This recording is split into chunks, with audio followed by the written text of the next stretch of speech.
உங்கள் வீட்டு குழந்தைங்கள இந்த 1.5 மாதம் ஸ்கூல் லீவு டைமில் எப்படிடா சமாளிக்கிறது அப்படின்ட்டு யோசிச்சுட்ருக்கீங்களா? உங்களுக்காக தான் இந்த வீடியோ.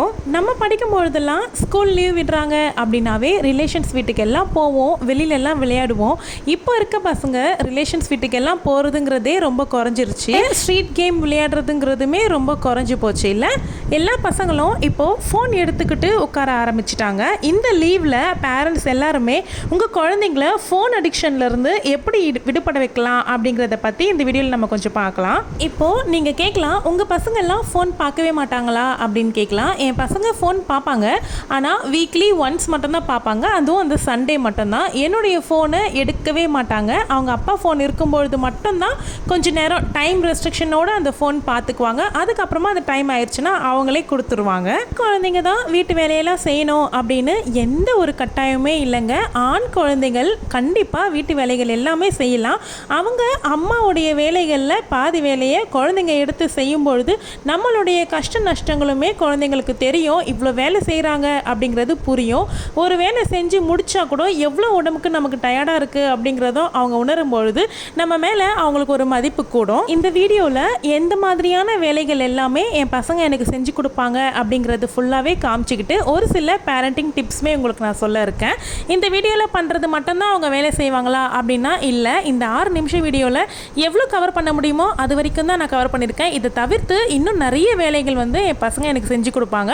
இந்த மாதிரி உங்கள் குழந்தைங்களையுமே நீங்கள் இந்த லீவில் ட்ரைனிங் பண்ணீங்க அப்படின்னா லீவுக்கு லீவுமே போயிடும். குழந்தைங்களுமே அடம் பிடிக்காமல் ஃபோன் அடிக்ஷன்லேருந்து தவிர்த்துருவாங்க. எக்ஸாம்ஸ் எல்லாமே முடிச்சுட்டு லீவ் ஸ்டார்ட் ஆனதுக்கு பிறகு குழந்தைங்களை கொஞ்சம் வெளியில் விளையாடுறதுக்கு பழக்கம் பண்ணுங்க. அது அவங்களுக்கு ஹெல்த்துக்குமே ரொம்ப நல்லது. ஜீரண சக்தி இது எல்லாமே ரொம்ப நல்லதுங்க.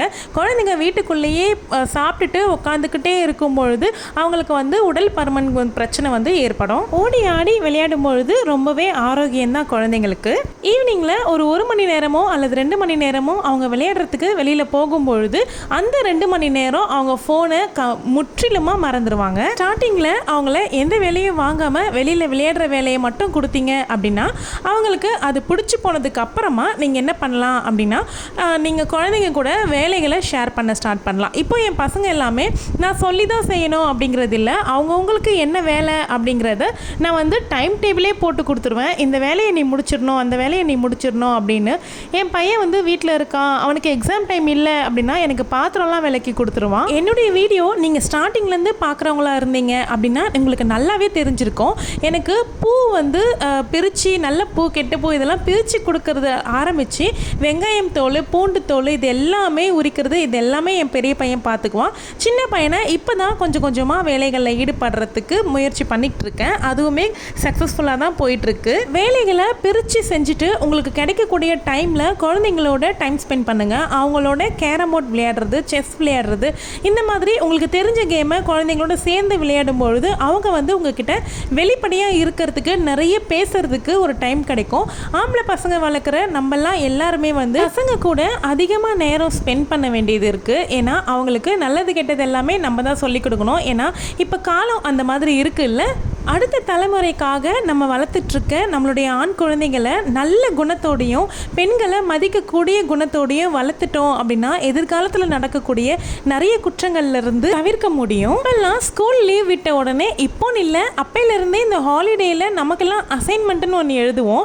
என்னென்னா ஆனுவல் எக்ஸாமினுடைய கொஸ்டின் பேப்பர் அப்படியே நம்ம ஆன்சரோடு எழுதுவோம்ல. இந்த மாதிரியெல்லாம் யாரெல்லாம் எழுதிருக்கீங்க அப்படின்னு கமெண்ட்டில் சொல்லுங்கள். இப்போ எல்லாமே ஓனாக நிறைய டாபிக் கொடுத்து ஹாலிடே ஹோம்ஒர்க்கு அப்படின்னு கொடுக்குறாங்க. அது எல்லாமே ஒரு 1 வீக்குள்ளவே அவங்க முடிக்கிற மாதிரி நான் பார்த்துடுவேன். அந்த 1 வீக்குள்ளே அவங்க இருக்கிற டோட்டல் ஹாலிடே ஹோம்ஒர்க்குமே ஃபினிஷ் பண்ணிடுவாங்க. அதுக்கப்புறமா நீங்கள் ஃப்ரீயாக விளையாடலாம், நிறைய டைம் இருக்கும் உங்களுக்கு, ஹோம்ஒர்க் நெருக்கத்தில் எழுத வேண்டியதில்லை அப்படின்னு நான் சொல்லி அவங்கள 1 வீக்குள்ளவே முடிக்க வச்சுருவேன். அதே மாதிரி நீங்களுமே பண்ணுங்கள். இன்னும் நிறைய பேர் நான் பட்ட கஷ்டங்களை என் குழந்தைங்க படக்கூடாது அப்படின்னு நினைக்கிறது எல்லாமே ஓகே தான். ஆனால் அதே மாதிரி அந்த குழந்தைங்க கிட்ட சொல்லியும் வளர்க்கக்கூடாது. நம்ம பட்ட கஷ்டங்கள் எல்லாமே அந்த குழந்தைங்களுக்கு தெரியணும். தெரிஞ்சாதான் வந்து அவங்களுக்கு நம்ம மேலே ஒரு மதிப்பு கூடும்.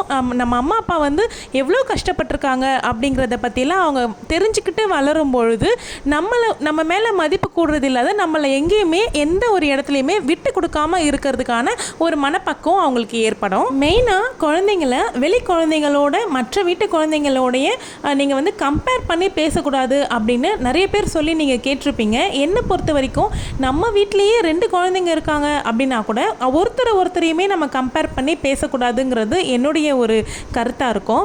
ஏன்னா ஒருத்தருக்கு ஒருத்தர் கம்பேர் பண்ணி ஒருத்தரை விட ஒருத்தர் எப்போவுமே ஏதாவது ஒரு விஷயத்தில் பெட்டராக இருப்பாங்க. அந்த மாதிரி குணங்களை நம்ம வந்து பிரித்து காமிக்கும் போது அவங்களுக்குள்ளேயே ஒரு ஒற்றுமை இல்லாமல் வளர ஆரம்பிப்பாங்க. எல்லா குழந்தைங்களுக்குமே ஒரு தனித்துவமான ஒரு திறமைங்கிறது இருக்க தான் போகுது. அதை நம்ம கண்டுபிடிச்சி அவங்களுடைய திறமையை இன்னும் நம்ம வந்து ஊக்குவிக்கும் விதமாக தான் நம்ம நடந்துக்கணுமே ஒழிய அவங்கள வந்து நம்ம வந்து மட்டம் தட்டி எப்போவுமே பேசக்கூடாது. இந்த சந்தில் வாரத்துக்கு ஒரு நாள் பெருக்க வேண்டியதாக இருக்குது. இந்த பக்கத்து வீட்டில் இந்த மரம் இருக்குது பாருங்கள், இதிலிருந்து நிறைய இலைகள் உதிர்ந்து அந்த சந்து ஃபுல்லாகவே ரொம்பவுமே இலை ஃபுல்லாகவே இருந்து பூச்சி வர ஆரம்பிக்குது. அந்த வேலையை என் பெரிய பையன் தான் செஞ்சிட்ருக்கான் பாருங்கள். இந்த மாதிரி வேலைகளை பிரித்து கொடுத்து செய்ய சொன்னோம் அப்படின்னா அதுக்கு அவங்களுக்கு தேவையானது ஒன்றே ஒன்று தான், நம்ம அவங்கள அப்ரிஷியேட் பண்ணணும். நீ ஒரு வேலை செய், அவன் ஒரு வேலை செய்யட்டும், நான் ஒரு வேலை செய்கிறேன், எல்லாரும் சேர்ந்து வேலைகளை முடிச்சுட்டு ஜாலியாக விளையாடலாம் அப்படின்னு சொல்லி பாருங்களேன், அவங்க ரொம்ப உற்சாகமாக வேலை செய்ய ஆரம்பிப்பாங்க. அவ்வளோதாங்க, இந்த வீடியோவில் காமிச்சிருக்கிறது கொஞ்சம் தான்.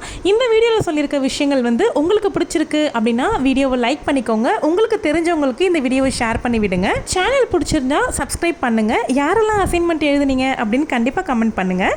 தேங்க்யூ.